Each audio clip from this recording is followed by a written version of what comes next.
Hello, everyone, and welcome back to the Bridgehead. My name is Jonathon Van Maren, and today we're going to be talking to somebody who will be immediately familiar to any Canadian that's interested in conservatism or conservative politics, and that would be Preston Manning. He's probably most well known now as the founder and head of the Manning Institute, but he also served as a member of the Canadian Parliament from 1993 to 2001. He founded two political parties, both the Reform Party of Canada and the Canadian Reform Conservative Alliance. Both of these parties became official opposition in the Canadian House of Commons and led to the formal creation of the Conservative Party of Canada, which, of course, as all of you will know, formed federal government of this country from 2004 to 2015 under Prime Minister Stephen Harper. Manning himself served as leader of opposition for 3 years, from 1997 to 2000, and his list of distinguishing awards is very long. He's a Companion of the Order of Canada, he's a member of the Queen's Privy Council for Canada, he's a member of the Alberta Order of Excellence, he has received honorary degrees from 6 different Canadian universities, and he's also the author of many different books. He's written The New Canada and Think Big, and he's joining us today actually to talk about his latest book, which is, of course, a book of very interesting timing. It's called Faith, Leadership, and Public Life. And this book obviously comes at a time when religious liberty here in Canada is very, very much under threat, and in which many Canadians feel as if their faith is very specifically marginalizing them from the public square. And Preston Manning comes from a family, as he'll mention in our interview, that was deeply rooted in Christianity on the prairies and took that with them into politics. He himself was quite outspoken about his faith during his own career. And so I looked forward to the opportunity to ask him some questions about his career and his new book. And this is that conversation. To start off, your new book, by no means your first book, Faith, Leadership, and Public Life. What spurred you to write that book at this time? Well, there's a lot of people of faith, people who hold faith convictions that get involved in politics or interested in politics, and I think it will be helpful to them to have some guidelines on how to manage the faith political interface, and I've had a fair amount of experience with that and studied it as well. So that was one of the main reasons. Secondly, even if one doesn't have a faith perspective, I mean, religious faith is a major factor in politics around the world, particularly more recently with the intrusion of radical Islam into the political arena. So even if one has a secular perspective, it would be wise to understand that faith political interface as best one can. So hopefully it would be helpful to people like that as well. I was thinking as I went through a lot of what you had to say, to what extent did your father have an impact on this book? Well, yes, our family, my father was raised on a homestead in Saskatchewan, and in the early days of radio, William Aberhart was a prominent high school principal in Calgary and a pioneer of religious radio broadcasting and political radio broadcasting. My father heard one of his broadcasts and made a personal commitment to Jesus Christ through that, and came to Calgary to study for the ministry under Aberhart. And then Aberhart and my father got involved in depression politics and ended up in the government. So our families had quite a history of the interface of faith and politics, and that was, of course, a big influence for me. And it's not just our family. A lot of the Western bottom-up political movements, the temperance movement, the farmers movement, the depression parties, the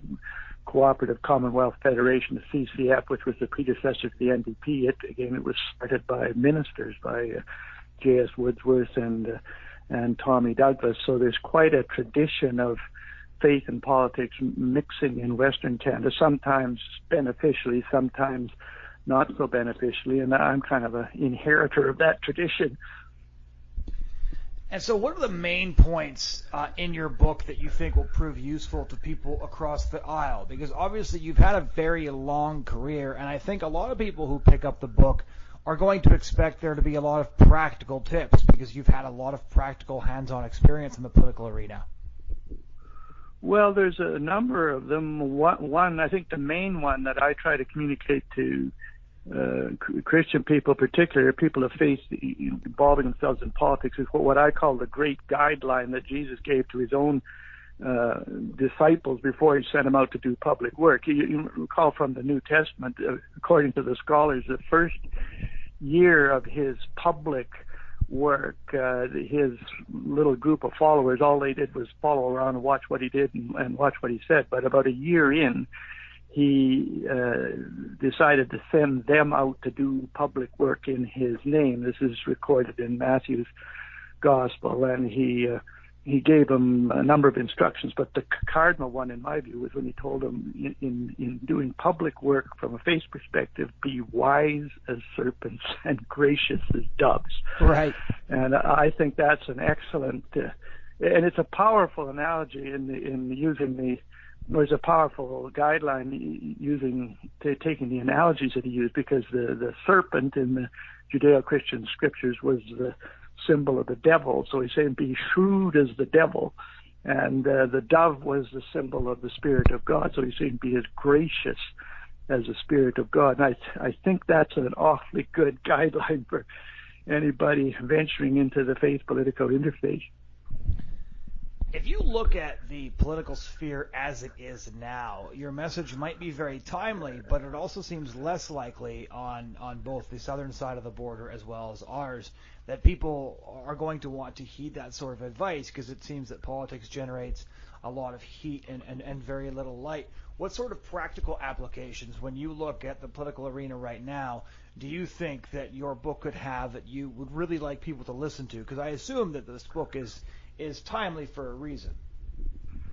Well, I think one factor, what you're alluding to, is politics is becoming increasingly polarized. On virtually every issue, people go to one corner and the other corner and right.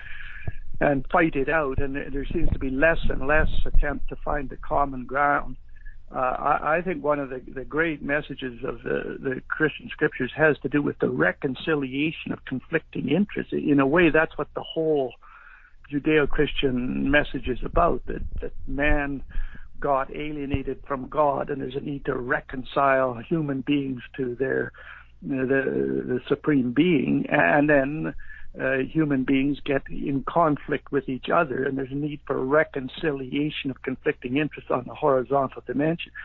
And the whole teaching of the Judeo-Christian scriptures is extremely relevant on that. Like in the Old Testament or in the Jewish scriptures, you have a record of a 400-year experiment to try to reconcile conflicting interests through the rule of law, in particular the Mosaic law. And that's very instructive to a legislator. There are certain things you can do through the rule of law, but the conclusion of that experiment was that reconciliation through law is you can't do it. It's not enough. You need more than the law. And then you've got the New Testament message is another approach to reconciliation is through self-sacrificial mediation by a mediator that gets in between the conflicted parties. And I think all of that is particularly relevant in this political climate where people are polarized and there's fewer and fewer people trying to serve as mediators or reconcilers of conflicting interests. So that brings up a very interesting example, because your book very much talks about faith being central in the public square and how people of faith should bring that with them and should try to implement aspects of their faith in every part of their life, even if it's political life. But here in Canada, we see a lot of Christians getting very sort of depressed and overwhelmed by things like the recent Trinity Western University case, where the Supreme Court of Canada ruled that in spite of the fact that forbidding law students from TWU to essentially practice law through the Law Society in BC or Ontario, despite the fact that that was a violation of religious liberty, that violation was, in their exact words, of minor significance. So what do you do when it seems like there's two intractable sides and they've staked out areas where one side cannot join the other, when things are being asked of, say, people of faith that they in good conscience cannot do, and when those who are asking those things are willing to take them to the highest court in the land and attempt to marginalize them and push them out of the public square in response? Well, I think it's a huge mistake by the political class and by the court itself to seek to simply privatize religious faith and say, well, you can hold these views, but that you can't express them in public or bring them to bear in public policy. You must just keep them in the private sphere. You must be into the closet, keep them in the closet. We made a mistake doing that in another area, and now we're doing it in this area. And I think it's a fundamental mistake to circumscribe what the Constitution calls fundamental freedoms. It's got this list of freedoms, but it's interesting that the first list is called fundamental freedoms, and fundamental must mean something more basic, and those include the freedom of conscience, religion, opinion, belief, and expression. And I think there's got to be a reassertion of the fundamental freedoms, which are those freedoms. And this is a political fight that has to be carried on. But I think to circumscribe those rights and tell people, well, you can exercise those rights, but only in private and don't do it in public, is just a fundamental mistake. What are some mistakes Christians have made, in your view, over the last several decades that have brought us to this place in which we see faith getting distinctly pushed out of the public square? Well, I think the Jesus guideline was be wise as serpents and gracious as doves. And some, to be frank, some believers have been vicious as snakes and stupid as pigeons, which is the exact opposite of what he taught. For believers to be viciously attack their opponents, attack their character, attack their motives, that's not the Jesus way. He defended himself against his opponents, and he could be quite strong on that, but he did not exhibit hatred toward people that disagreed with him. And on the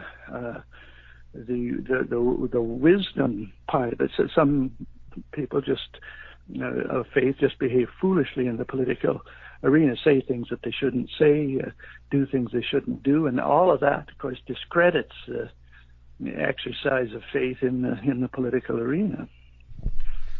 You're in many ways an elder statesman of the Canadian conservative movement. You've always been quite open about your faith and the role that it plays. So when you look back at your career throughout, the founding of several conservative parties, through sort of the years in the wilderness and the establishment later on of a conservative government, what sort of mistakes do you think that we can learn from, and where do you see it? It's so different when you started than it is now. And that historical chasm almost seems, well, the best way to put it is to look at the 2002 Trinity Western case versus the 2018 Trinity Western case. And so, in some ways, when your book gives practical advice, what do we do when we're not actually permitted or we're not welcome to express those views at all? Because in some ways, it seems like your suggestions are coming just in time for the Canadian society to reject them. Well, I think if you're a believer and you also believe in freedom of conscience and freedom of belief and freedom of expression, not just for yourself but for others, that there's just a need to champion that in the political arena, and that there needs to be, to use Lincoln's phrase, a new birth of freedom that reinstates those fundamental freedoms as absolutely essential to everyone. And I think that position has to be championed in the political arena by people who believe in it.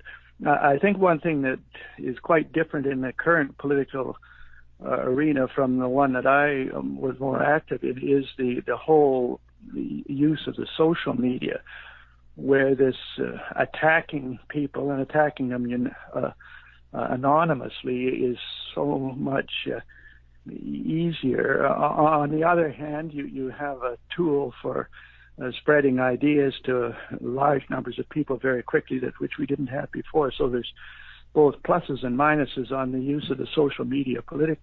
But I think we have to do everything we can to ensure that media is used positively and not negatively, and just as an attack mechanism. What are some experiences from your career that have really formulated your thesis that you put forward in your book, Faith, Leadership, and Public Life? Well, I've learned a lot from on this question of the rule of law. As I said earlier, the Old Testament is a classic book on both the benefits of law, it can achieve great things, but also on the limits to law. And if you're going to be a legislator, and a lot of people who run for office these days don't even realize that's part of the job. The party hardly talks about it. Right. About knocking on doors and giving speeches and things like that. But at the end of the day, you get elected to a parliament or to the House of Commons or to a provincial legislature. You make statute law. You're the only ones that can do it. So you better know a little bit about law.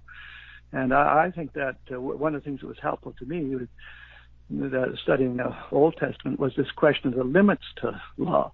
There are people who think you can fix every problem by some statute passed by a legislature or parliament. And the lesson of the Old Testament is, well, there's a lot of things that law can do, but there are limits to it. You cannot solve every problem with law. There needs to be something else, some other kind of mediation, some other kind of influence. And for a legislator to know both the benefits of law, what can be accomplished by law, but what are the limits, I think is one of the most important things. And I actually learned that more from studying the the Israeli experience with the law of Moses than I did from reading legal textbooks.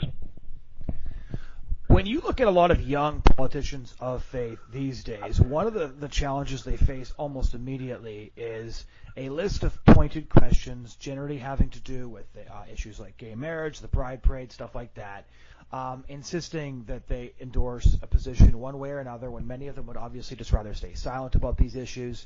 And so being wise as serpents and gentle as doves is obviously even more important now than it ever has been. What advice do you have to upcoming politicians on the provincial and federal level who are people of faith, who do not want to violate their conscience, but face an almost nonstop barrage of questions from people in the media and elsewhere demanding to know their positions on certain things? Well, I think to try to be gracious in those situations rather than either withdrawn or antagonistic. And again, I think you can learn things from Jesus of Nazareth. One of the classic stories in the New Testament was his opponents came to him and dragged a woman that they claimed had been caught in the act of adultery, and dragged her in front of them and said, it's interesting, they dragged the woman, they didn't drag the guy. Right. But they said, now Moses in the old law says that such people should be stoned. What do you say? Now, this is kind of like the situation you're talking about. They're trying to get him, they're trying to embarrass him and get him into trouble, and they're doing it by asking a question about sexual behavior, which in that day, particularly to raise that question out in public, was scandalous. So they were really going to put him on the spot. And it's interesting to see what he did. First of all, it says he didn't answer right away, and I tell this to young politicians, if you don't know what to say, shut up. Right. Right. Better to appear to be contemplating or delaying than saying the wrong thing. But then what he did, and it's shrewd. He says, whoever among you is without sin, whoever here has not done something wrong sexually, let him throw the first stone. Like, it's just a brilliant answer, and they couldn't answer him. There were other people in the crowd that knew these guys that were dragging this woman forward, that these were not people as pure as the driven snow either. And it says that the accusers slunk away, and then he turns to the woman, and he says, has anyone condemned you? And she says, no, they've all gone away. And then he says, neither do I condemn you. which is a pretty. I mean, it didn't say he didn't. It didn't seem to deny that she'd been caught in this act of adultery, and which was a violation of the Mosaic law. But he says, neither do I condemn you. But he says, go and sin no more. He makes his point, but the way he does it, the graciousness, the shrewdness of how he handled the opponent, and the graciousness he dealt with the person that was at the heart of this. I just think if we could come anywhere close to handling some of these controversial issues, everything from gay rights to abortion to physician-aided suicide, if we could be as shrewd and as gracious in addressing those as he would, people of faith would be more influential. I think it was Lincoln who said, in regards to what you said earlier, that it's better to remain silent and be thought a fool than to open your mouth and remove all doubt. That's right. Yeah. You often get into more trouble in politics by saying too much than you do too little. So besides being wise as serpents and gentle as doves, when people are heading into politics and they want to make their faith front and center, and there are still politicians who want to do that, and there are still some great politicians here in Canada who want to do that, when they're reading your book, what are the things that you think should stand out to them the most? Because obviously, as a former politician yourself, I'm sure you watch young people enter into politics and think, if I was them, I would do this and I would do that. And I assume that in some ways this book is you kind of giving them advice on the way forward. Well, one of the chapters in the book deals with the temptation of spiritual leadership, of someone getting into the political arena, and it's based on the story of the temptation of Jesus in the wilderness. And I take the interpretation of that by the Russian author Fyodor Dostoevsky, who wrote this classic, the book The Brothers Karamazov, and he has a chapter in that where on that whole subject of the temptation of Jesus. And I think it's extremely relevant to someone getting into the political arena who's trying to get public support. Like the first thing the devil said to Jesus was, why don't you turn the stones into bread? Like, you want these people to follow you, just feed them, just meet their most basic and immediate need, and they'll follow you by the thousand. Right. Don't try to talk to them about some of this heavenly bread, these higher concepts and principles and values. They won't have the faintest idea what you're talking about. Of course, Jesus rejected that. He said, man doesn't live by bread alone.